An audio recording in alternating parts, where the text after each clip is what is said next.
Assalamualaikum warahmatullahi wabarakatuh. Perkenalkan, nama saya Sofi Uljana dengan NIM 2003211000062. Saya dari Agribisnis kelas A, Fakultas Pertanian Universitas Trunojoyo Madura. Di sini saya akan menjelaskan mengenai alih fungsi lahan pertanian. Langsung saja, yang pertama ada latar belakang. Pertumbuhan ekonomi menyebabkan adanya peningkatan berbagai pembangunan infrastruktur seperti jalan raya. Selain itu, pembangunan pabrik-pabrik serta perumahan juga semakin meningkat seiring pertumbuhan ekonomi yang semakin tinggi. Sebagai implikasinya, permintaan lahan untuk kegiatan non-pertanian meningkat, sehingga banyak lahan pertanian yang beralih fungsi. Adanya alih fungsi lahan tersebut antara lain dikarenakan oleh peningkatan jumlah penduduk, jumlah industri, serta peningkatan pertumbuhan ekonomi. Ketiga faktor tersebut akan mengurangi lahan pertanian yang ada. Lanjut, yang kedua, ada rumusan masalah. Rumusan masalah di sini ada dua. Yang pertama, apa saja faktor yang mempengaruhi alih fungsi lahan? Yang kedua, apa dampak yang ditimbulkan akibat alih fungsi lahan pertanian tersebut? Selain ada rumusan masalah, di sini juga terdapat tujuan masalah. Yang pertama, untuk mengetahui apa saja faktor yang mempengaruhi alih fungsi lahan pertanian. Yang kedua, untuk mengetahui apa dampak yang akan ditimbulkan apabila alih fungsi lahan pertanian itu terjadi. Yang ketiga, ada faktor yang mempengaruhi alih fungsi lahan. Yang pertama ada faktor eksternal. Faktor eksternal ini merupakan faktor yang disebabkan oleh adanya dinamika pertumbuhan perkotaan, demografi maupun ekonomi. Yang kedua, faktor internal. Faktor internal ini lebih melihat sisi yang disebabkan oleh kondisi sosial ekonomi, rumah tangga, pertanian, penggunaan lahan. Yang ketiga, faktor kebijakan, yaitu aspek regulasi yang dikeluarkan oleh pemerintah pusat maupun daerah yang berkaitan dengan perubahan fungsi lahan pertanian. Kelemahan pada aspek regulasi atau peraturan ini sendiri terutama terkait dengan masalah kekuatan hukum, sanksi pelanggaran, dan akurasi objek lahan yang dilarang dikonversi. Yang selanjutnya yaitu nomor 4. Yang keempat, ada dampak yang terjadi akibat adanya alih fungsi lahan pertanian. Yang pertama, berkurangnya luas sawah yang mengakibatkan turunnya produksi padi, yang mengganggu tercapainya sawah sembada pangan dan timbulnya kerawanan pangan serta mengakibatkan bergesernya lapangan kerja dari sektor pertanian ke non-pertanian. Yang kedua, investasi pemerintah dalam pengadaan prasarana dan sarana pengairan menjadi tidak optimal pemanfaatannya. Yang ketiga, berkurangnya ekosistem sawah. Yang keempat, menyebabkan timbulnya berbagai bencana seperti banjir, tanah longsor, kekeringan.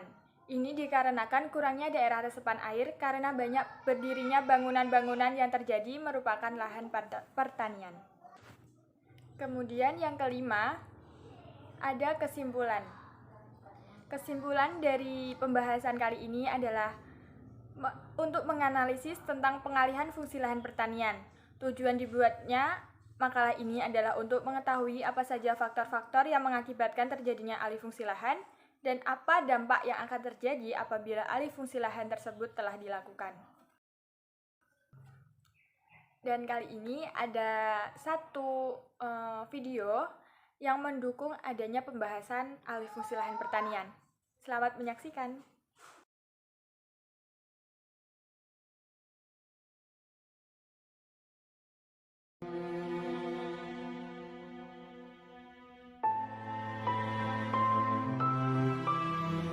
Hari ini, saya bersama dengan teman-teman saya mengunjungi salah satu lahan percobaan milik Universitas Brawijaya yang terletak di Desa Jatimulyo, Kecamatan Lewakwaru, Kota Malang.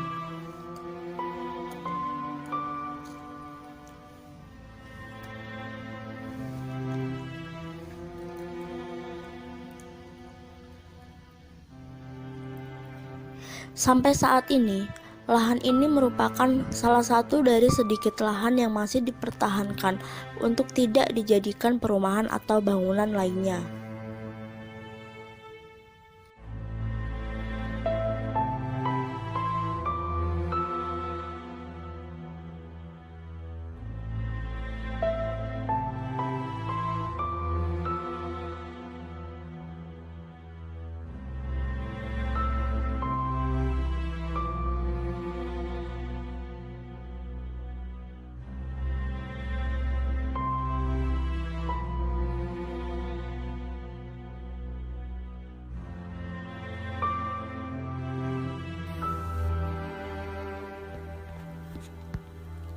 Saat ini, luas lahan pertanian di Kota Malang hanya sekitar 821 hektar, mengalami penurunan yang sangat signifikan dibandingkan tahun 2011 yang masih sekitar 1.300 hektar.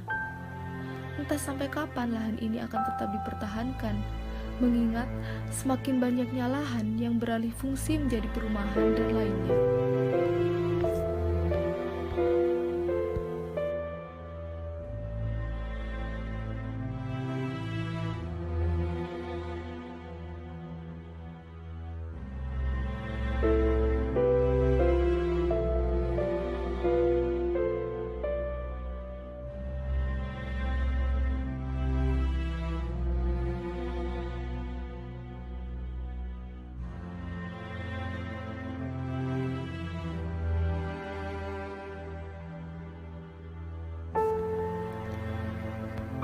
Jika semua lahan menjadi bangunan industri, lalu di manakah kita harus bertani?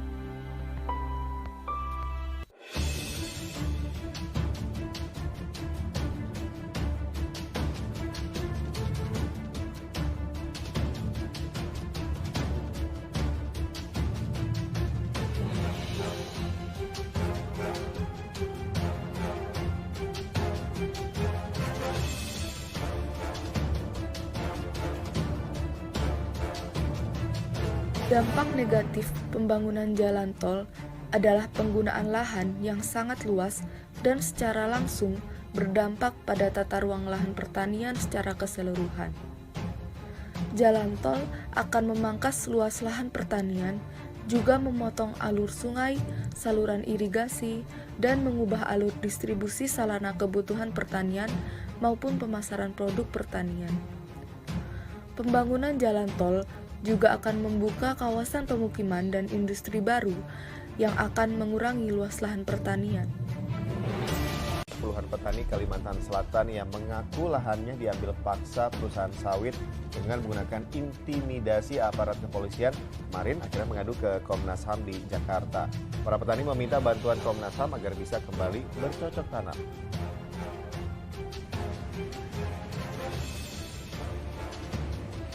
Diawali dengan aksi unjuk rasa di depan kantor Komnas HAM Jakarta Pusat, puluhan petani dari perwakilan 3 desa di Kalimantan Selatan mengadukan nasibnya ke Komnas HAM. Dalam orasinya, para petani mengaku lahannya seluas 375 hektar yang berada di 2 desa, yaitu Desa Mekarpura dan Desa Salino, Kecamatan Pelaut Tengah, Kota Batu, Kalimantan Selatan, diambil paksa oleh perusahaan kelapa sawit milik PT Multi Sarana Agro Mandiri atau MSAM. PT MSAM diduga menggunakan kekuatan aparat kepolisian untuk mengintimidasi petani, sehingga petani mengaku takut dan pasrah lahannya diambil paksa. Usai menerima aduan dari para petani, salah satu komisioner Komnas HAM, Hairansyah, meminta agar perusahaan kelapa sawit menghentikan sementara penggusuran lahan warga hingga Komnas HAM selesai melakukan pemeriksaan ke lapangan.